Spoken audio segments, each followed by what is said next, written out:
Hello, space fans. This is Greg Allison with Galactic Gregs coming to you with two major news items, and we'll look at space with it tonight too, and then call it a night because it is the wee hours. It's so 2:11. The time on deck on 11:2. Wow, that's interesting. 2:11 on 2:11. Wow, talk about some serendipity or something, guys. There is some fake news out about an asteroid. There's a major article saying this major asteroid is going to skim through Earth's atmosphere. Not even close. We're going there. But first, we're going to talk about SpaceX. SpaceX has had huge history for its Starship program. This is the upper stage, the orbiter stage, but there's a big booster that goes underneath this. And Booster 7 has just done a first full up engine firing ever. I think they fired all 33 initially, but they shut a couple engines down, so they carried through 5 seconds with 31 engines burning. That booster had almost 16 million pounds of thrust, which was twice the thrust of the Space Launch System booster here, which this booster, until the 16th of November when this fired, that was the most powerful booster ever fired by a long shot. You know, at about 8.6 million pounds of thrust. But now we're just firing 16 million pounds of thrust, almost twice as much. That is huge. And that means a lot for space. I'm going to go over that in a minute, but I am running a live session, so I'm going to update this and see who's in the chat room. So pardon me, people coming in, if I take a second to see who's in the chat room. I'll update this so I can watch and see who's here. But guys, the government does things the way government does. I mean, you know, they had reliability, and there's a lot of stuff in early and pioneer days and that, you know, that seem to be uniquely suited to government. We're in a new day, a new age, and we got an investor, Elon Musk, who's willing to spend his own money to develop a spaceship, and he's willing to take risk and break things, which you need to be able to do. He's not so risk adverse because he's not spending somebody else's money, and there's nobody else going to cancel him from what he's doing. So he had major success today. I'm here for a few. I'm not going to be here. Ain't none of us going to be here long. Major success today with this fire. And what this means is if they can continue it, Starship will be able to provide routine access to space for a large cruise and equipment for very cheap, far cheaper than anything ever done. Back in the shuttle days, the cost to get orbit was on the order of $10,000 a pound. Well, the Falcon 9 has brought that down dramatically. Elon claims the fuel cost for Starship would be only $9 a pound. Now he's got to amortize the vehicle development and make a profit off of it too. But it's going to be a lot. Hey Renee, how you doing? It's going to be a lot cheaper than what we've had to do with otherwise. And it's enormous delivery capability. Now, he is doing a lot of technology, new things all at once. So each one of those is risk factor, and each one can blow up. And so you know, he's taking a lot of risk that way, but he believes that's the way to go to advance things the fastest. As long as he's willing to spend his money and see his money, what can I say? As long as they don't blow up Boca Chica. That's the, Elon took a lot of money. Yeah, he did that too. He did that too. He's being funded for a lunar lander. He got a lot of funding to do commercial cargo, then commercial crew to the International Space Station. And he's taking a lot of that money and put it into this booster. If he can make this booster work and do what he says it will, I said if, that will be amazing. Even though we'll only do a fraction of what he claims, it will be amazing. What about the radiation belt? Can it get through? Absolutely. Absolutely. The radiation belt is just that. It's a belt of radiation around the Earth. And you fly over it a little bit when you go, and that's all you gotta do, just a little bit over it to get away from the biggest part. And you also go through it fast. So absolutely. So I'm not worried about that. We've done it before, and we'll do it again. So yeah, you wouldn't want to loiter there. No. Gerard Kilnell had a concept for going through it slowly. We're using a more efficient engine, but he was going to come with the spaceship. They had a lot of shielding to do that. The efficient engine he saw would have made it work. That's me and Gerard Kilnell back in the winter of 1981 at the University of Alaska Fairbanks campus in Alaska, Fairbanks. Back in the day, I was stationed at Fort Greeley. We're up Schmitz Creek. Uh-oh. You're funny, Judy. You'll find 3 Smiths. Oh, we got a lot of Smiths tonight. Smiths in the house. That's cool. Dalton Smith, yeah. Hey, Dalton, how you doing? Yeah, we got a lot of Schmidts here. Jason Schmidt. Hey, Jason, you were being asked for earlier by Arnold. All right, a lot of Schmidts. Arnold, Jason, Dalton, Arnold. You haven't know Granny, Brandy, Amanda, and Cha Cha. Yeah, I don't know where they're at. Well, hopefully we'll see Granny. I hadn't been on as much lately. I don't need to be on too late tonight, guys. All right, so the good news is that they do have a full fire. It's only 5 seconds. When they fired the last time, I think they fired what, 13, 16 engines, and it blew chunks of concrete and stuff like that, because that was a very powerful firing. And so they had to redo the launch stand completely. And now we'll see, they'll have to go on and see how it held up. Hopefully they'll do a full duration fire and a wet dress rehearsal, full firing. If they can do that and pull it off, then hopefully they'll be able to launch this thing. I don't know if they got the approval yet from the FAA. They've been working for a long time for that Slim 821 Alaska, where you saw, well, it wasn't a saucer, it was like a skateboard. A black skateboard. It was really strange. A black skateboard. Christie, easily Western manufacturing parts found on Chinese balloon. Yeah. Well, they're probably just commercial sold to them. Department of Defense wants their own Starship. I guess so. I mean, if this thing works, it's going to be huge. It'll save a lot of money and do a lot of stuff. Yeah, they want a Starship, you bet. It'll be Space Command. Hey, maybe I can get it right. Space Command is going to be headquartered in Huntsville. Right now it's Colorado Springs. All right, Z, you talking about the stand at Redstone? No, they didn't use that stand. Now, Bezos is going to fire from that stand at Redstone that the Saturn V first stage fired at. Bezos is the Blue Origin is rebuilding that area, and they're going to be testing there quite a bit, I reckon. So we'll have some big motor firings again. Last major motor fire there was the RD-180s, which was the engines used on the Atlas. It was engines we actually got from Russia. They tested them there on that test stand. Radiation belt has a lot of holes in it. Well, it's if you get through it really fast, but the main thing is just go a little bit over, a little bit under. It's just thickest at the middle. It's a belt, literally. So it doesn't take a big maneuver to go a little bit over and go at the moon and come back. And that's what to do. You don't have to go all the way up the pole and go over, just a little bit, a little divergence around the heaviest part of it. That's what to do. All right, so let's do some sharing right now.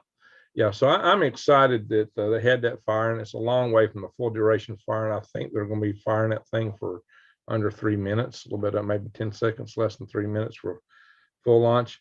Then who's going to be Buzz Lightyear? Good question, Arnold. Who's going to be Buzz Lightyear? Infinity and beyond. As long as he's the older, tough guy, Buzz Lightyear, not the new one. Let's see. Starship needs a proper flame trench. Yeah, Bethany. Yeah, it may be a problem. Maybe a problem. Dave Christensen invited me to BC watch the RD-185 3 times. Oh, you know Dave Christensen. Hey, I'll hang on. Ding, ding, ding, ding, ding. Arr.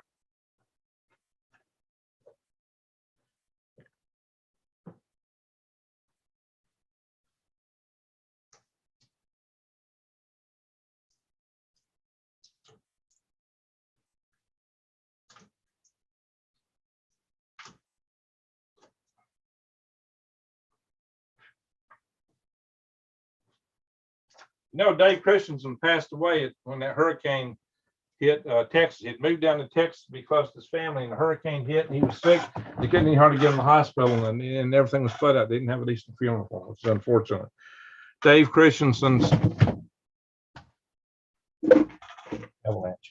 Dave Christensen was a space pioneer. He worked for the Army back in the Whack Corporal days. He did early work. He started out with NASA, but very soon went commercial. He had the first direct support contract to NASA of anybody. He did a lot of commercial work, built models and mock-ups for a lot of the early space vehicles, and did research way out there. If you've ever seen my balloon launch return vehicle, which is a rocket-powered RPV, I launched a balloon. At that time, Dave was working for Lockheed Martin, I believe.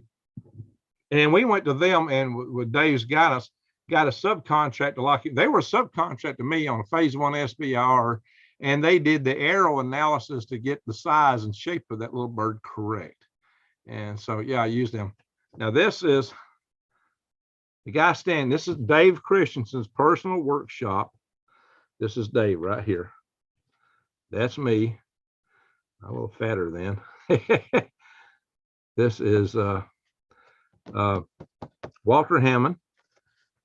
And this guy here is an inventor. This is, oh shit, what's his name? I'm getting brain locked. He's an inventor. He was close to me. He's just up the road from me.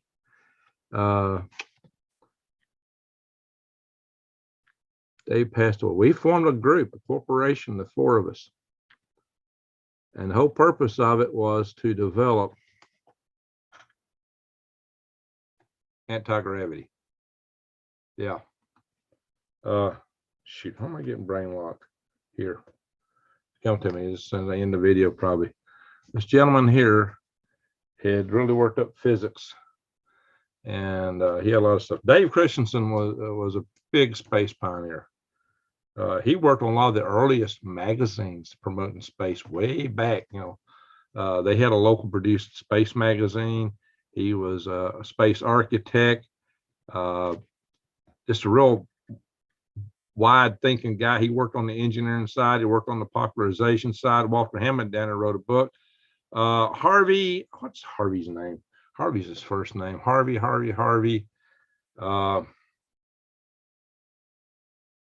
Death Star for $1 trillion a year. Harvey, oh man, what is his name? I'm getting brain locked today. Anyway, it'll come to me. But this was right above Christensen's garage. He had his garage was a workshop, and he had an office on top of it. Big, vast office complex, a lot of good stuff in there.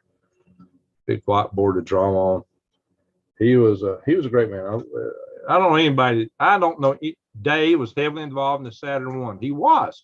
He's shown me drawings where they laid a lot of that stuff out. He also tried to work for a flyback booster to replace the solids on the shuttle. A lot of things. He was always involved in cutting edge things.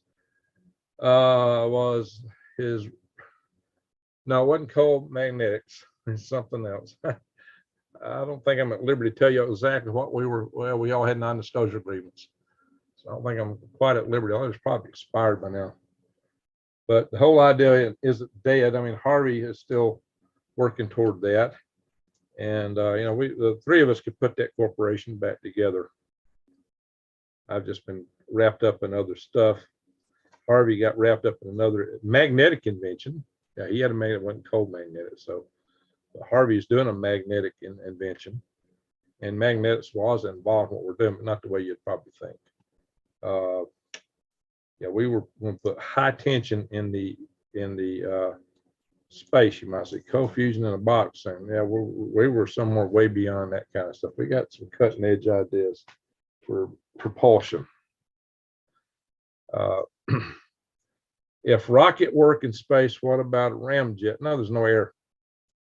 Ramjet's got to breathe air. The reason you use rockets, you take the air with you. So yeah, you got to have air for a rocket engine, for a ramjet, excuse me. Rocket engine brings us oxygen with it. So that's what's different there. Yellow, watch yellow, Robert. Picture. This thing's hung up on my, I just grabbed it and took it off my metal cabinet over there. This has been out on the metal cabinet for years. And this is the first time I took it off. But when somebody in the room starts talking about Dave Christensen, it's like, wow, cool. Yeah, the Saturn 1B is standing to space. We got one standing out here at the Welcome Center on I-65. I did a video on that. And I got a guy that called his result that's going to try to save that rocket. So hopefully that'll work. That would be cool as long as the fuel card was there on the console. Yeah, you got to have oxidizer with a ramjet. You got to, yeah, it won't, you know, the atmosphere runs out. I mean, when you're up when my balloon's floating at 20 miles high, you're already above 99% of the atmosphere. And it's hard to get a balloon much higher than that. It's really hard. And no, balloons will not work in space, contrary to what flat earthers believe. Anyway, that's there you go once again. Yeah, I thought the world of Dave. I don't know anybody that didn't like Dave Christensen. I don't know anyone that did. If somebody didn't like Dave Christensen, those are screens. Come on, focus. There we go. If somebody didn't like Dave Christensen, they were mentally ill. he had been a top level corporate man, but he lived really humble. And he was genuinely very nice man, very nice man. He cared about people. He cared about the world. He cared about life. He was a big Christian, for those of you that are of the faith. Rotating Mercury was another. Yeah, that's kind of like the Otis Carr concept, rotating metal disc.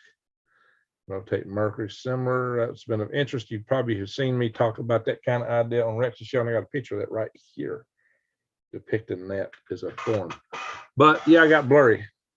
But that's not what we're working on. We got a whole different idea, whole different way to go. Well, thank you, Arnold. See, I hope they don't take that one down. Yeah, that's what they're going to do. They want to tear it down, Z. You did electrical work on the building. The building at the Welcome Center is gone. They tore the building at the Welcome Center out completely. And they're talking about tearing the market. Red Mercury with the bell. Yeah, that's what they're talking. But we got a different concept here. The speed of light, I'm going to tell you something. The speed of light is equal to some constant times 1 over the square root of epsilon naught times mu naught. Epsilon naught is the permittivity of free space, mu naught being the permeability of free space. It's the electric capacitance and the electric inductance. It's like a capacitor and a choker inductor terms. It's like LC and RLC circuit, and R would be the constant that you multiply it by. So the equation for the speed of light is the same as the equation for the fundamental frequency of an RLC circuit. RLC circuit is resistive, inductive, capacitive, so it's the most basic electrical elements. Same equation. So a fundamental frequency, resonant frequency in a circuit has the same equation as a translational speed of something through the universe, light. But epsilon naught and mu naught vary through different materials. Vacuum has resistivity. Vacuum has R naught. It has epsilon naught and mu naught. It has capacitance. It has inductance. How can nothing be capacitive? How can nothing be inductive? How can nothing have 300 ohms resistance? All space is 300 ohms, it seems, for some reason. That's weird too. One on this. It's one no, that one, Z. That's a Saturn 1. No, excuse me. There is a Saturn 1 standing at the rocket center, but the big rocket standing outside is a mock-up of the Saturn V. A real Saturn V is in the building inside, and it's going to be preserved. The one we're talking about tearing down is a Saturn 1 at the Welcome Center on I-65, not I-565, Z. Hey, Z, you must be in the area. Where you at, Z? So we got Ace Lee's been here. We got Slim 821, who's at least been here. Speed of light is based on the rate of induction. Well, it's induction and capacitance playing against each other. That's what a frequency does, right? It swings back and forth between the capacitive and the inductive properties of a material, an element, a medium. That says space. Vacuum space is a medium. A medium of what? Is it a medium of the 0-point energy?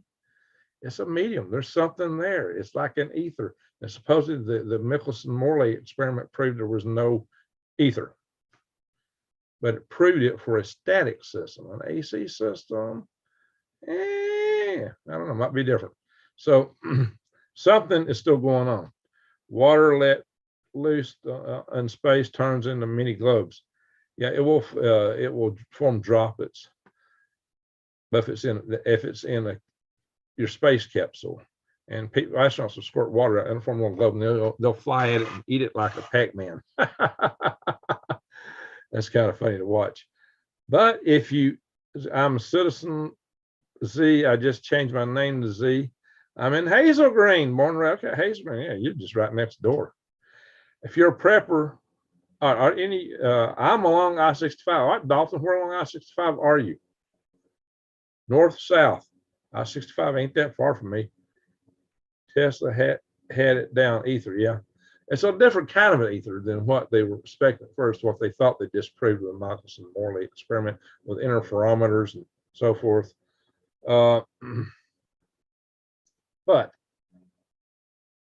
there's something to it, because just look at the equation for the speed of light. That tells you a lot. Now, here's another little hint. If you were to travel faster than the speed of light, you'd go back in time. But everything that, see, all this is a part of the inertia frame of the universe.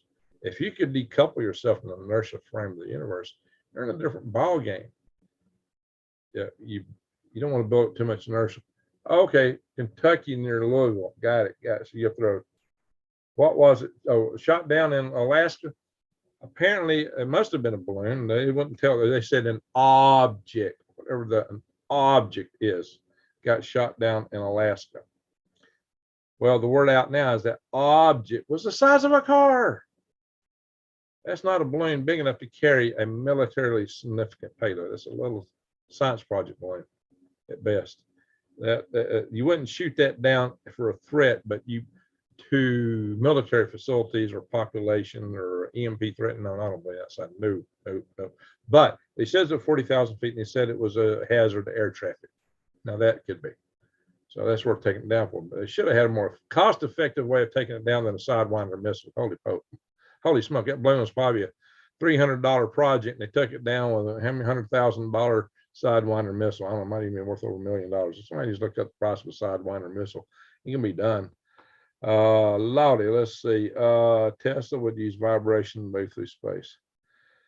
Well, we're talking about putting tension in the system, lots of tension.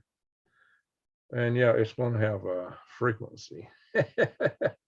So, all right, see, what's your thoughts on electric universe theory?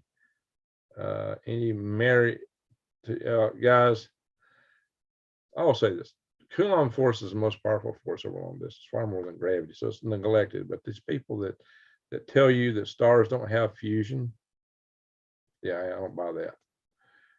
I don't buy that at all. Because we know when you put hydrogen under enough pressure and temperature, it will fuse. That science, which we learned from looking at the sun, that science produces the hydrogen bomb. And those things do go off using those principles. Hydrogen bombs work. Now we're using that to get the compression you need. You got to have an atom bomb to start a hydrogen bomb. It takes a lot of force to create that much pressure and temperature, and an atom bomb will do it. Now we're trying to replicate that in laboratories without using atom bombs. That's the pursuit of fusion energy, and they do get some fusion. It does work, but it takes a lot to get that kind of pressure and temperature, and not have have the facility fly apart. You're holding a lot of pressure and temperature magnetically or electrostatically inside of a reactor. If any of that plasma touches the reactor wall, it's game over. It's done. So I've heard they're working on it. What was it, Jason? So you're talking to drop frequency. Okay. HWMO Liberty, you listen to one Ovidius? No, I don't, never heard of them. They probably, yes, probably alligator hide over high temperature. Oh, oh. So yeah, they claim that there's no fusion. Asteroid impacts, all the craters, that's always electrical sparks. Everything they interpret is solely when we've seen asteroids hit stuff. We've seen the moon get collisions. We've found particles of stuff on the surface of Mars with the rovers. So we know that these impacts occur, and there's physical impacts. We've never seen a lightning bolt shoot from planet to planet. Never been seen. Not gonna say it don't happen, but we've never seen it. Don't mean it won't happen, but we've never seen it. They don't know what Coulomb are. You're right. I'm sorry. I'm bad. Coulomb is a basic unit of electrical charge. Electron has negative electrical charge. A proton has positive electrical charge. Charge in itself as a scalar, which has neither positive or negative, is just a magnitude. A Coulomb is the basic unit that we use for electric field.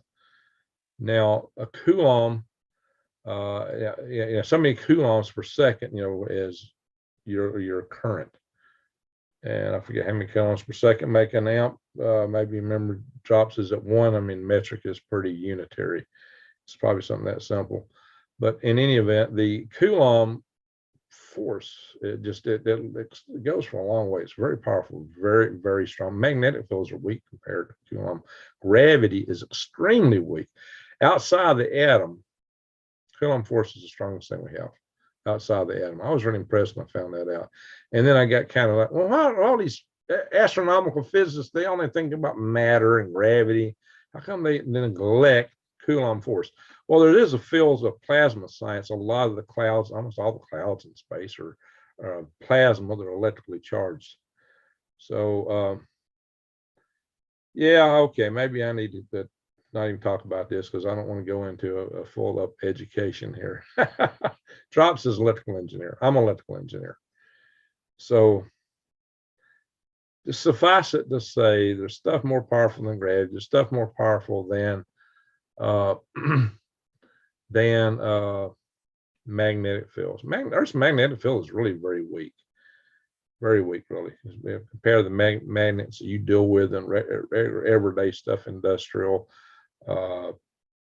Earth's magnetic field is weak. Harmonics was the tech long ago. Okay, Tom. I do, but they don't. Yeah, I know you understand it, Drops. You're an electrical engineer. I believe that was the case. You're an engineer, definitely. So the thing is that the sun, some people think it's an electrical e-pinch. When they think all kind of matter gets created, there's people who think that Saturn was a sun, then Jupiter became the sun. Now what's our sun's the sun. So all these other planets were ordered around each one in turn, and then they all jump around and reorder their orders according to whichever one is now the sun, according to wherever this Z thing moves around, which creates stars out of nothing, and planets pop out of the stars, and just wild stuff. I mean, the matter, the energy it takes to pop a planet out of a star would be pretty wild. There's a lot. How do you go from being in the Goldilocks zone around Saturn, and Saturn quits being a star, and they think Jupiter became a star. Now you're in the Goldilocks zone over here, and then when that extinguishes and the sun goes up, all the planets play ping pong, and then you just magically 3 times a roll on Earth wind up in the Goldilocks zone, and you're doing all this hopping around without totally stripping off the atmosphere and the continents and everything on the surface out in space. Yeah, all we'd have would be the bare planetary core with nothing on it. And it'd be from Goldilocks zone just being in the Goldilocks zone, the area where you can have liquid water in and of itself is rare. We're not only in an area we can have liquid water, but we're in a smaller area that is effective for chlorophyll to work and make energy from sunlight, which is actually smaller than the Goldilocks zone, what's always been considered a water Goldilocks zone. So yeah, cosmic musical chairs. Yeah, that's kind of interesting for people to think those kind of things.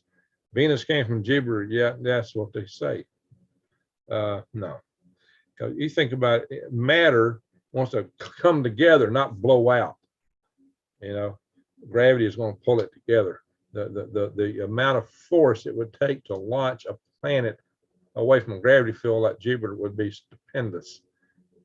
That would be off the charts, stupendous. And wouldn't it cause made of gases? Yeah, Jupiter's mainly gases, and same is true of the sun. So, and that's the other thing. Most of the sun is hydrogen gas. Hydrogen gas. Now you get some of these channels. One was real popular amongst you watchers that's out telling people that the sun goes into micronova every 12,000 years, and they claim that dust collects on the surface of the sun, and all this dust covers up the sun over time, and it crusts up, and it just gets so hot it just explodes. I know what to tell you. That's what I've heard. It don't work that way. It never worked that way. What's the elements of the sun? The lightest elements there are hydrogen. On the outside, helium may be down in it, but most of the sun is hydrogen gas. let's see, get you a pot of stuff and boil it really good, like mix, you know, fat and water and all that stuff. Look at a distillery. Melt lead. When you melt lead, there's some impurities that float at the top. It makes a little crust on top. It's lighter than the lead. That's why it goes to the top. In refineries, the lightest elements go to the top. Once you heat stuff up and allow the elements to separate, the heavy stuff drops, the lighter stuff rises. Gas, you get sweet gas, heavy stuff, engine oil, and then crankcase oil at the bottom. Heavy stuff. It always works that way and always will work. There's Sun Hollow now.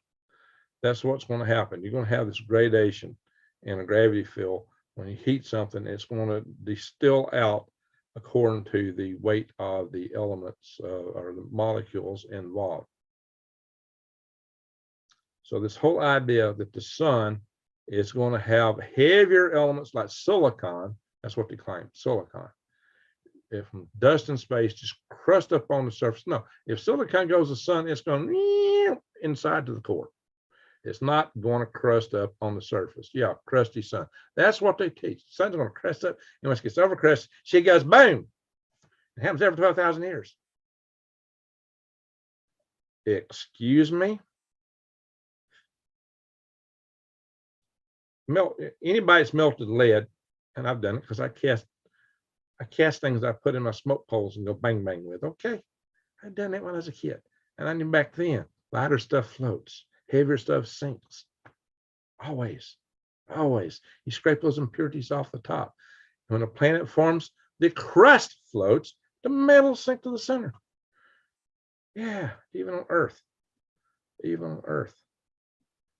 That's what happens. Did you see the photon as a placeholder for the phenomenon versus an actual particle? That'd be hard to do. Hollow Earth with an ocean over it is a lot of weight. Yeah, but hey, you know what? In the very center of a planet, you're at zero gravity because the gravity pulls you from every other direction. Gravity would actually, if you could dig a hole through this, now even the moon is probably still hot in the center, but if you could drill a hole all the way through the moon, if you got right in the center, you'd be at zero gravity because the gravity field, partial gravity from each side pulling on you would equilibrate in the center because you've been pulled equally in every direction out. So it's the very center is zero gravity. If you had a hollow tunnel going through the moon and you dropped a rocket into it, it would go whoop to the other side and then come back up the other side and then go back and forth, whoop, whoop, whoop, whoop. So you can make a little shuttle going right through the core of the moon. That was fast, get you from one place to the other. It's a vacuum, in the sun, as long as you don't pressurize and put atmosphere on the moon, which you're not going to do. Then you got a perfect little shuttle vehicle. You just pop back and forth from one side to the other and go all the way around the moon. Well, that'd be funny. You might have to put little boosters on or something to give it a little kick, because over time it's going to exchange some energy with the moon because it's going back and forth, the gravity, the tidal forces or something. It'll slow down, and eventually it would dampen out and be stuck in the center. So keep them dampening out and get stuck in the center, you'd be able to a little boost on each side. Poof, poof, poof, and just keep it going. You'd have a neat little shuttle that way. Be very energy efficient, specific gravity, stoichiometric mass. Yeah. So I like the movie called Moonfall. What was that about, Dalton? And see, I'm not big on movies. Is the Earth round? In fact, the Earth is absolutely round, Johnny. John, the Earth is round. I'm going to be talking. I'm doing this paper on balloon launches and stuff like that, and I'm, that somebody who want to launch a balloon to put EMP attack on, they will be able to use the curvature of Earth to get that balloon moving before we can sit with our radars. Oh yeah, you've got to account for stuff like when you're looking at radar, you're looking over the horizon, because Earth's horizon does drop away because Earth is a sphere. When you do RF work, radio frequency work, you fly balloons, you know this stuff. So Earth is definitely a sphere. In fact, the Greeks actually calculated correctly the diameter of the Earth 200 years before Christ by looking at wells that were so far apart and the shadows of the sunlight going down those wells that were drilled just right. They were in a known distance apart. They were able to see the differences, and they looked at the angles and determined the Earth had curvature. And based on that, they properly calculated the diameter of Earth about 25,000 miles and got it right. The moon hitting Earth That ain't gonna happen, fortunately. If it did, it would be doomsday. The moon's actually slowly drifting away from Earth, and that's good for us. Very good. Yeah, I mean, that would be the end of days. Definitely. It wouldn't, cockroaches wouldn't survive that. That would be catastrophic. Now, a new Earth and moon would form over time from that kind of collision, but it'd be a whole different world. And everything would have to start over from scratch. There'd be nothing living. Even the amoebas way down in the crust of the Earth and rocks would be obliterated. Nothing would survive that. Nothing on the Earth or the moon. Maybe you should go to Mars. Maybe Elon's great thing there, wanting to go to Mars. So if the photon is a particle, how does it slow down through water? Return. Okay, water and glass have different epsilon knots and mu knot. Every material has a different epsilon knot and mu knot. Glass does, and that's how you get the different wavelengths to separate in the prism and make a rainbow. That's how water causes rainbows to form.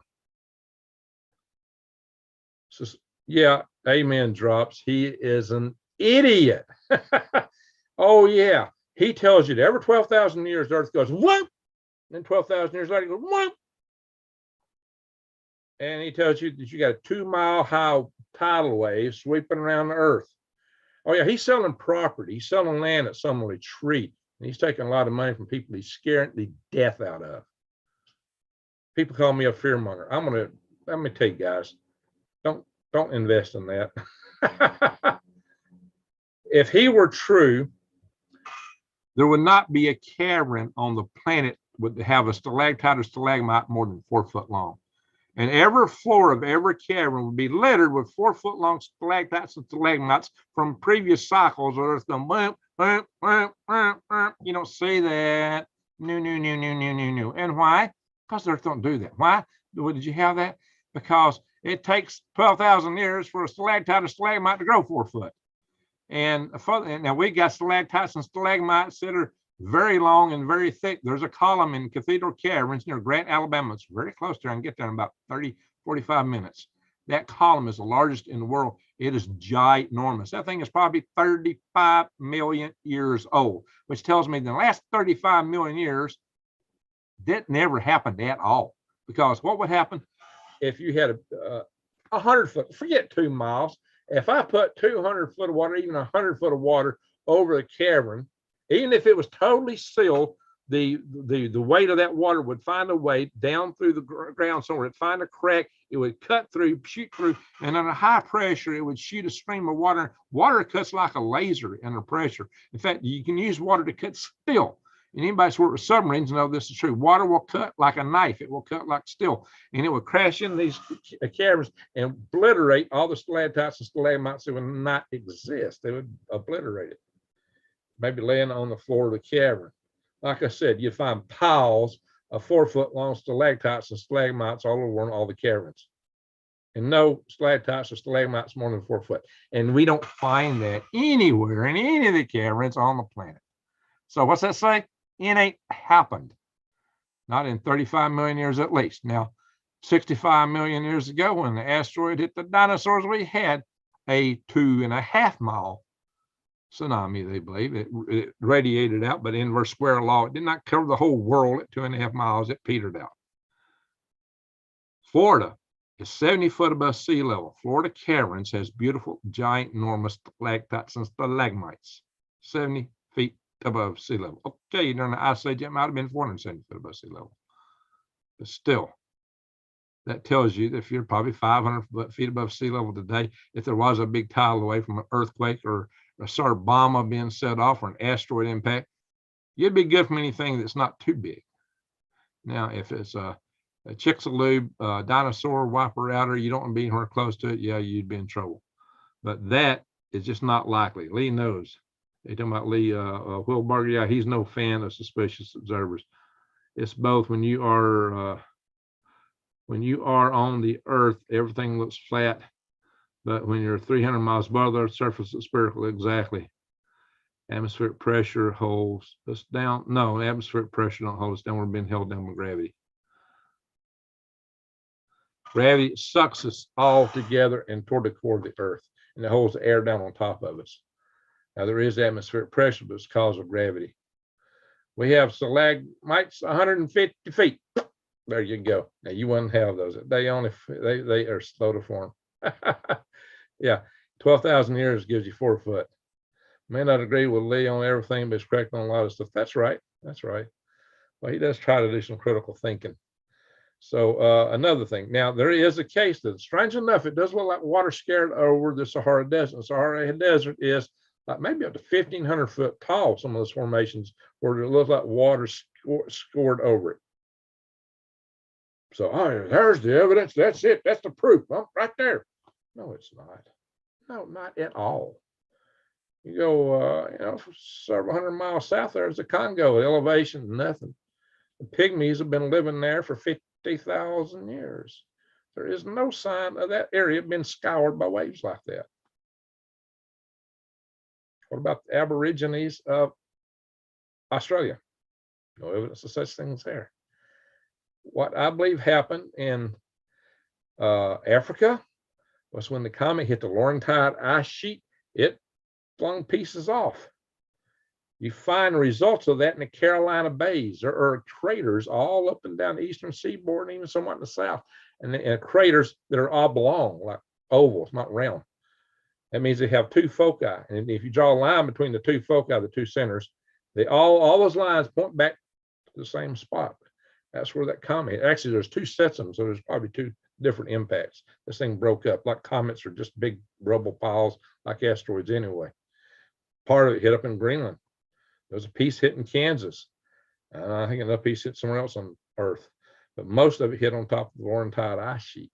This was 12,500 years ago, something like that. So what happened is, I think a big chunk of that splashed over and went out and hit right in front of Africa and threw up a wall of water. And that wall of water went and came back, scoured land and came back. Now, if what they taught us, now you look how badly scoured that land is. If what they're trying to teach happened, the whole world would be scoured like that. Even worse yet, if Doug Vogt's theory that the sun's micronova evaporated 600 feet of 600 feet of ocean water, which he tells us, in order to get the ice sheets. He didn't understand. He never saw apparently a pond in the wintertime. That's when ponds really evaporate most, is in the wintertime. When they got the heat and air up, he said, there's no way the air was dry. There's no way you get snow during ice age. I'm bull donkey. Not true. His basic premises are wrong. Doug Vogt might be able to calculate some things, but his view of everything is very narrow. Sometimes you get this narrow view and you go for the answer here, and you miss all the evidence to each side of it. And that's his problem. And that's the problem with all those people that follow this stuff. They're not looking around and double checking with all the other evidence that's out there all over the place. And all says, nope, it don't happen. That don't happen. That didn't happen. Nope, didn't happen. No pull something with you either. Okay. So yeah, that stuff didn't happen, guys. So you're not great. Yeah, I'm about to, we're going to call it. I got to go. It's getting late here. I got to get up real early. So, Drew, I once asked a teacher to define inertia. I got kicked out of his class and placed in an advanced class. No one ever answered my question. It's because they don't understand it. Inertia is hard to wrap your head around. And that is the basis of what we're looking for here. So we got the radical idea that inertia is actually a force and can be altered. And you can alter epsilon naught, mu naught. If that's possible, you can create a little bubble around the craft of that with electrostatic forces, not two negative masses of Jupiter, which Mark Mills thought you needed to create a warp drive. It's not needed. Use electrical Coulomb force and magnetics, and at the right frequencies, you might have something going. And that you might even be able to travel in time. Don't pull any of my point. There you go. What is it? Real early, Greg? Yeah, I gotta go. But listen, guys. So what was I talking on? Oh, suspicious observers. Those guys teach us. I'm gonna show you something about an asteroid here in a minute too. This is what I was gonna do earlier on. Standeo.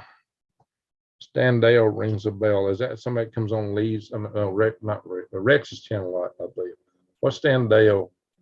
Is he with those guys in that crowd? Is he the one that thinks that all the planets play ping pong and they take turns at which one's a star and just back and forth? And that's a very chaotic universe.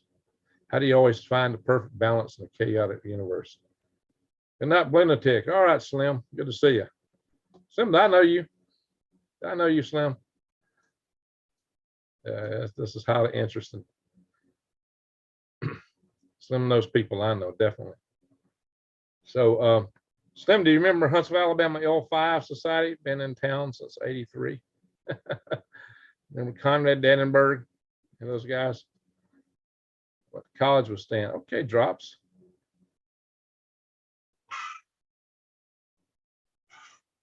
Slim. Oh, you might be Tim. Okay. Oh, I see. I can see the. Oh, I know who you are. I can see your logo now. I know exactly who you are. What are you talking about? Dave Christensen. Oh my gosh, you got me talking about more than I should talk. Oh, I see your logo. I know exactly who you are now. This guy's been on this channel. That's the famous Tim Pickens. Slim Pickens. All right. We got you now. I know who we are talking to. All right, guys. So yeah, he's been on this channel. His shop. That's where we built this motor. His garage. He's the man I told y'all before who could build a rocket out of a garbage can better than most people can out of mill blocks or whatever. He is a rocket building genius. Tim Pickens started the company Orion Propulsion, sold it to Dynetics. Tim is an exceedingly intelligent man. Good man too. Very good man. All right, now I know what you're talking about, Dave. Yeah, you know everybody I know. All right, I get it now. You know everybody I know, almost here locally anyway. All right, drops. The 4-wire system is a 4-wire system on what? I'm a fire and smoke. There you go. Hey, his logo is a picture of a rocket bike. You got to look close to see. That's a rocket bike he built. Rocket powered bicycle. And he used to ride those. And his daughter had one too, but hers was a coal gas system. So yeah, rocket family. This is Rocket City, guys. You can't throw a rock around here without hitting 2 or 3 rocket scientists, 2 or 3 engineers. We have more engineers per capita, more PhDs per capita. We debut what drops a 4-wire system. Anyway, so Loudy, I am seeking the anti-gravity nugget from you. All right, you come talk to me. We got to get you plugged in with Harvey. Yeah, what's Harvey's last name? Just up the road by me. And Balker Hammond. Yeah, I almost spilled the beans. You almost got it. I mean, I didn't quite go there. Yeah, I stopped at a certain point. Stray Kitten. Who's Stray Kitten? Oh, there we are. It's cool for me to be here. I heard my name in the other video, but couldn't see the chat. Oh, okay. Nobody. Ain't nobody's a nobody. Come on. Everybody's somebody. Everybody is somebody sometimes. What was his name? He used to sing Everybody Loves Somebody Sometimes. Martin. Oh, what's that guy's name? Oh, shoot. I'm getting brain lock, guys. Getting the old power supply systems. There you go. Retired. Very good for you. Good for you. I need to be tied up and put in a straight jacket, probably. Tim's laughing. All right, so guys, I'm gonna show you something real quick because something else is out. The news media goes crazy. They show you crazy. I said I was going to share about this asteroid. So one, don't get all worried about this suspicious observer stuff. They're scaring the devil out of people. I mean, there are people hearing what they're saying and they believe in it, and it's scaring them. I had several people come to me, Greg, these guys are scaring my neighbor. They're scaring my husband. Yeah, I've had people complain to me. They're just literally getting frightened, scared to death by that channel and the stuff they're putting out. And I'm here to tell you, I'm a prepping channel. You think a prepping channel would always be gone? Anything that's bad, go, oh, yeah, that happened. I get ready for this, get ready for that. No, no, no, no. I don't do that. I don't play that kind of game. If I tell you something to worry about, you worry about it. If I tell you the power grid's at risk, that's the main thing I worry about. But also, I think people in this world are crazy, and we're heading toward times that, they look like what you find at the end of the good book. Yeah. So, guys, if you know what I'm saying, let them have ears, listen, them have eyes, see. Our world is going to heck in a handbasket. And so I'm trying to get people ready for that. And so Dean Martin, there you go. Thank you. Dean Martin. Bingo. That's what I was trying to say. Dean Martin. You got a lot of brain lock tonight. What's wrong with me? I need to be tied up, put in a straight jacket, in a padded room, just waiting for a helicopter to pick me up. Oh. All right. So, yeah, everybody here is family. Kitten, just relax. That's okay. We're family on my channels. Just relax. All right, guys. I'm going to show you some of this stuff. So don't worry about this whole idea that the Earth's going to flip over like that. Yeah, we have found a molten layer in magma, but you know what? We don't see the evidence the Earth's ever done that. That's the good news. So, and the other thing is that the continental plates or crampons are huge. The equatorial bulge of the Earth is like 4 or 5 times higher than the Himalaya mountains. So if you're going to get a crampon going over that, it would be sticking up in the space part of it before it would top over the other side if the Earth's crust was to do this stuff over the Earth itself. And if you got that much plate sticking up way high, hundreds of miles up above the Earth, it would crack and shatter like hitting a porcelain plate with a sledgehammer. These continental crampons are still intact. Yeah, we got plates all over the Earth, but they're a lot bigger than what you'd have if you were slipping over the bulge. Yeah, it wouldn't be plates. It would just be shards. There would be no plates. It'd just be shards everywhere. And also that's what your stalactites and stalagmites would be. They'd be shards. The land would be scored over. Oh, yeah. What I was going to say is Doug Vogt, with his 600 foot of evaporation from a micronova, blah, blah, blah, blah. Guys, go back and see my video on the surviving the Chan Thomas event. I calculated how many joules of energy it'd take to evaporate. I calculated the volume of seawater at that level. I calculated how many joules of energy it would take. I transferred that to megatons, and I transferred that to how many little man bombs. It was several trillion, I think 1.6 trillion little little man bombs it would take to actually evaporate that much seawater. But that means you'd have to, if you're beaming energy, that take more energy because you got to overcome the steam. That would be the energy applied at the surface of the molecules to evaporate them. So it'd take far more than that to execute getting that kind of energy down there. So it's just insane what they're calling for. One side of the Earth would melt.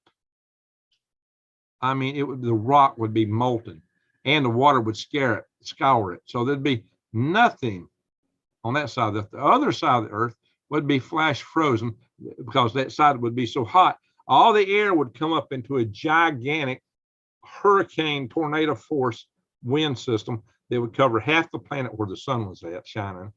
And it would make a huge mushroom cloud. The air would billow up and out and be sloughed off the edge of the Earth because the sun's pounding so hard, we would lose most of our atmosphere. The side of the Earth where the air is rushing from to get to the side that's rising up would lose all its pressure. Everything would be flash frozen, then basically a vacuum. So nothing would survive on either side of the Earth. The planet would be extinct. There'd be no life. And the planet would really look horrible as a result after the fact. And 12,000 years later, it would be abundantly evident everywhere if you were like a little space alien and come down to look at the dead planet was left over after such an event took place. Those guys are nuts for thinking that kind of stuff. And no, it's not happened. Even the asteroid that hit and wiped the dinosaurs out was nowhere near as devastating as the kind of stuff they're talking about. And that's the most devastating thing we've had in 65 million years. And there has been nothing like what they're talking about happening. Nope, not at all. Hadn't happened. So don't worry your pretty little heads about that one. You can rest and sleep well. That is horse dovers, pure horse dovers. I'm not here to bash channels, but people ask them about that because they're scaring people. They're absolutely scared. But I've had people come to me, Greg, I'm scared. What are we going to do? What's that? How are we going to prep up to this? Blah, blah, or tell me somebody else in their family was scared. Maybe they've watched me enough to know it's not a problem. And then they've come to me and said, Greg, my neighbor, my friend, this person, that person scared. I'm hearing this. I'm hearing a lot. Yeah. And if you look on, when I look on the list of I got a list of 15 most watched channels for this channel. His is number 2. That means he's the second most popular channel on this channel to watch. So he's got a lot of people watching. A lot of people are getting scared. Don't be scared. Be prepared. But you don't have to worry about that one. There's other things that might get you. What about the zombies? The woke zombies that'll be running around. What about bad people? Your biggest threats walk on 2 legs. 2 legs. Your biggest threats are people. That drops. Big rock coming. Okay, let's go to the rock, and we'll wrap up here. Let's go to the rock. Ding, ding, ding, ding, ding, ding. I'm going to show you on arc. Let's do a share screen. Ding, ding, ding, ding, ding, ding, ding, ding, ding. Here it is. Do, do, do, do, do, do, do, do. Cancel. I don't want that. Giant asteroid might hit Earth's atmosphere in coming days.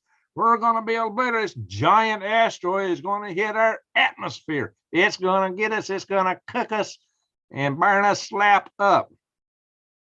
This is in Daily Caller, which should be a reputable, I don't know. This came out February the 10th. Enormous asteroid. NASA's tracking asteroid 199145, or alternately known as 2005 YY128. And it's somewhere, 4,000 feet across. So it's a good part of a mile in size. And they say it's going to skim our atmosphere. Okay, so I go to the Planet Center, guys. I found it right here. Here it is. And this is the date of closest approach. I ran this thing forward and backwards. And so the date of closest approach is upon us. It is the 16th. So the closest approach to us is Thursday. Oh, yeah, this thing's coming zinging in Thursday. It's coming from way out in the asteroid belt. And it's off the plane of the ecliptic. So it's got some energy. It's got good size. And if this asteroid hit us, it would be a bad day. But here's the problem. It is the closest approach that I can get on this right here. Shows it at 0.31 astronomical units. An astronomical unit's 93 million miles. Do the math. Multiply 0.031 times 93 million. I'm going to tell you what it is. It's 12 times the distance between the Earth and the moon. So it's going to be the closest approach to it's going to be 12 times farther away than the moon. The moon is about 200, and it's almost 250,000 miles away, guys. The moon is almost 250,000 miles away. So think about that. Yeah, think about that. It's 12 times farther away than the moon. And to give you perspective, the Earth is only 8,000 miles in diameter. The moon is way, if the Earth was a little ball here, the moon would be like way out here, way out here. You have a little ball here, and Earth's like, the moon's like way out here. You see what I'm saying? Geosynchronous orbit would be like right here. Wasn't the same? And Earth would be just a little dot between my fingers here. The distances are great. So you multiply that times 12. That's where this asteroid's going. I ain't scared, okay? I don't bring y'all false things and try to scare everybody up and shake them up and get you panicking and get you gnawing your fingers off like some people, like some channels. Let's go to spaceweather.com. I'm going to tell you what, guys, that asteroid is not even on this chart, even though it's going to come by in the time frame this chart covers. Go down to the 16th. It's not even on this list. Why? Because they're not worried about it. It's so far out. They're not even worried about it. So there you go, my friends. It's not even on the chart.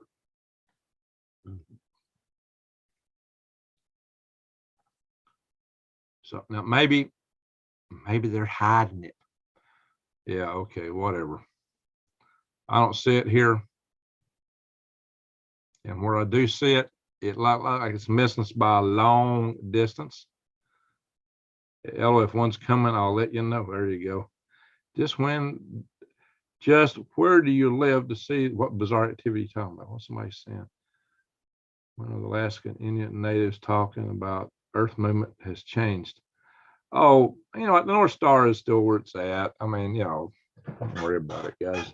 If you don't know what the Earth's position is, the Earth will change over a long time. Our North Star won't always be the North Star. There's a cycle of precession, and it's got a known rate in which it changes.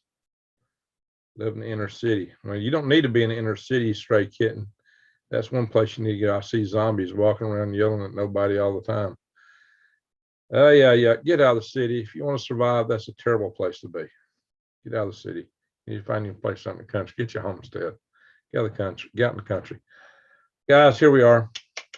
Look here. The red ones, the pink ones are the most dangerous ones. And the closest any of these are coming to Earth, I guess this one, 2.2 times the lunar distance. Oh, here's one, 1.3 times. It's only 3 meters wide. And if it hit, that's not going to do anything. It's too small. That one's too small. Won't do anything. Both of these are too small. Not going to do anything. So there's nothing that we know of right now that's coming to us before early April that you need to worry about. That's the good news. So rest your pretty little head. There's nothing to lose sleep over on that. The sun. Oh, look here. Good auroras up north. Some really good aurora activity. Means the sun's spitting something out. Sunspots. Oh, that's a big set right there. Oh my gosh. That rolls around. It could be throwing some stuff. These are big, good size ones here and here. That's a really big set right in here. If those are working together, look out, guys. That's coming our way. Log, that could spew something big. What do you worry about? Anything can take out our power grid. CMEs from the sun, EMPs from a war. Too cloudy for me to see this. There's your blue Kachina, guys. I don't know. They say it's green, but that looks turquoise or blue to me. Maybe I'm colorblind. That looks blue. Is that the blue Kachina? I don't know. I'm just having fun, guys. Don't take that seriously. So if you look at the forecast for flares, M class is 70% within 24 hours. That's pretty big. X class is 15%. That's not trivial, guys. So we got some probabilities for solar flares. But we got some big sunspots up there, and you got a filament that's seemingly broken loose at the North Pole, and it's coming back around. It ain't really broken loose; it's still there. It's just lofted up by the strong magnetic fields there locally. All right, guys, there are strong magnetic fields on the sun, much stronger than Earth. All right, we've done enough here. Stop the share. All right, well, shake it up, baby. Shake it. Twist the truth. We'll shake it up. Oh, what? Yeah, a song going. Let the fear out. Lap kitty. Oh, what's going on? What are you unhappy about? You live in the inner city, you know. Tinfoil hat. I got a tinfoil hat. I got one of the best tinfoil hats in the world. It's an official tinfoil cap. Given to me by no less than Rich Bear of the Leak Project. And he had put this in his van to give to me when he drove to LA. It's the only one he had. He didn't know that the day that he was to give this to me was going to be very special. Because this is the Marty McFly version of his tinfoil hat. And Marty McFly in the movie, second Back to the Future movie, wore a tinfoil hat like this. And in that movie, they went through the Mount Hollywood Tunnel where Biff was chasing him. And as usual, Biff runs into some thing full of manure in the end. And Lloyd Christopher as Doc Brown came over in the flying DeLorean and lifted him up. But there's the odd thing. I was telling me how that Christopher Lloyd always got played in a Lord-like role in lots of movies, strangely enough, whatever that's supposed to mean. But, the light from above, saving him from above, lifting him up, I don't know. Great Scott, exactly. So Rex and I, this was Tim Pickens was behind this, to be honest. Tim Pickens was doing a bunch of shows with his crew, and he got them interested in me. And once they got interested in me, they decided to have a meeting, but they wanted to do it out in LA. Well, I happened to have flown out to, I was actually in Snowflake, Arizona, when I found out they wanted me to come to LA. I was actually got a ticket to come back from Snowflake here, and I wound up flying from Snowflake into LA instead. And I got Rex into that. But Tim was the one that got that set up to start with. If he's still here, Slim, he may not be here now. Hey, Brandy, how you doing? Good to see you. You know, the Alabamian in the house now. So we went to, you still with us, Slim? Maybe it's late. Tim's probably going, I need to go to bed. I got to get up. Retired before 60. Good for you. Good, double good for you. Don't need no government money. 180 bucks, I don't know. It was given to me. But we went to that Mount Hollywood. So we were out there filming for Strange Earth. We were actually, what they want us to do is review videos and give commentary on what was going on, all kind of strange phenomena, things that were odd. They want us to comment on these videos. And we wound up making our own. So we went up to the Mount Hollywood tunnel where this was filmed. It was my idea. I said, hey, Rex, because I knew we were closer. I said, let's go to the Mount Hollywood tunnel. Because a lot of strange stuff went on about that related to Lloyd Christopher, whatever, the one that played Doc Brown. And there's connections to other movies and blah, blah, blah. And they also had a scene with him and a cartoon character at the Griffith Observatory at the top of the hill there. And just a lot of crazy stuff about that tunnel. So Rex and I go to that tunnel where Back to the Future was filmed, not knowing he had, when he left Colorado, thrown this in his vehicle, having no idea that we were ever going to go that tunnel. And there we are walking through the tunnel, and I'm telling him all about these scenes and various oddball aspects to it and the irony of this, that, and the other. And there's a video, and you can find it on this channel. I did a video from that tunnel, and in my video I posted on this channel, I referenced Rex's video. We both caught this phenomenology on our cameras. I captured it on this camera right here, and Rex caught it on his cell phone camera. Now, Rex had a lot better view. His camera was actually far better than this one. He had a better view of what I'm about to describe. But as we're walking through the Mount Hollywood tunnel, Rex starts chanting, and it's got good echo properties. I'm thinking, that's strange. Why is he saying my middle name as a chant? But you know, I'm kind of into the echo properties of this. So I built that one of my favorite little songs. Hello, hang a rocket from a balloon and off we go. We're gonna fly a rocket into space. We're gonna begin the empty space race. Hello, hang a rocket from a balloon and off we go. And when I belted that out, hello. We didn't know at the time, but when we both looked at the video, what we saw was light. And it had pressure waves. There were waves of light. Bing, bing, bing, bing, bing, bing, light in ripples, waves. And it was modulated. It was amplitude modulated. It was coming from me, modulated to what I was singing, going down that tunnel.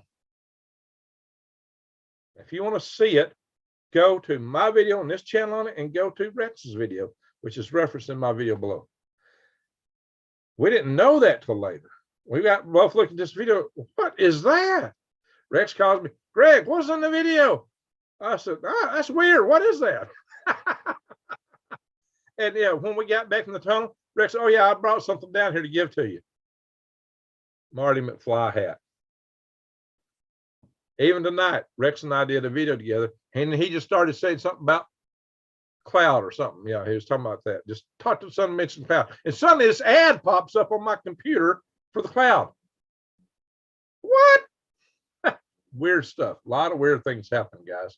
A lot of weird things happen. Why? Yeah, it was cool. You tell me what that was. So we were there to review weird stuff, Strange Earth videos, and made our own.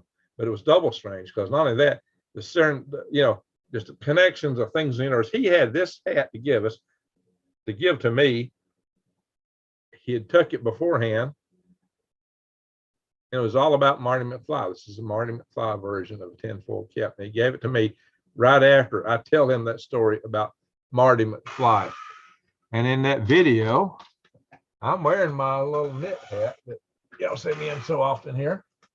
Also, wow, it's on my channel photo. I'm knocking everything over here. Timber. This hat. This is what I was wearing in that video, the video. And he had the other one to give to me.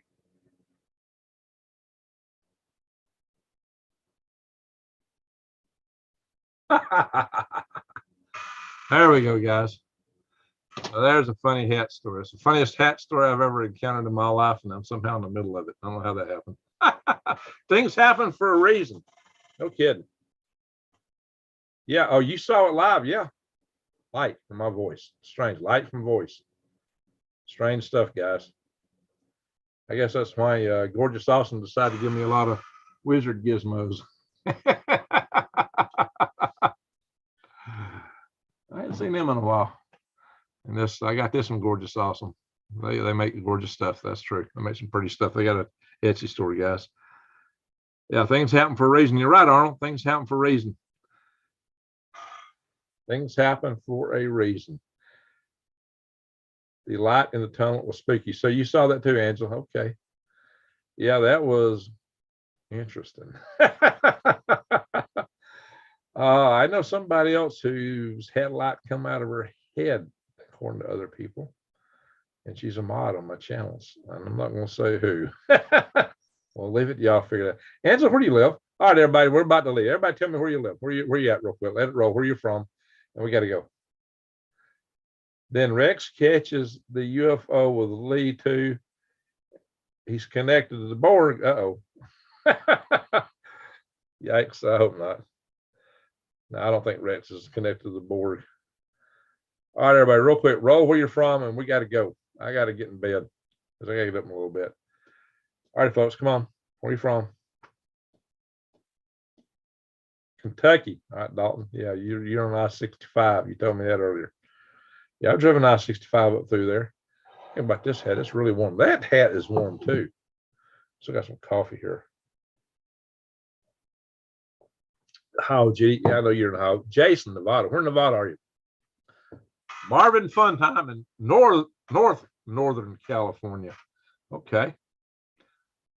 So that proves what the Bible says about spoke, and there was light. Yeah, isn't that interesting? Yeah, that's strange. Yeah. God spoke. Hazel green. Okay, Z, hazel green. He spoke, light. Let there be light. And there was light. Well, what did Jesus say? Jesus said, there's none among you, the least of you, that can't do what I do.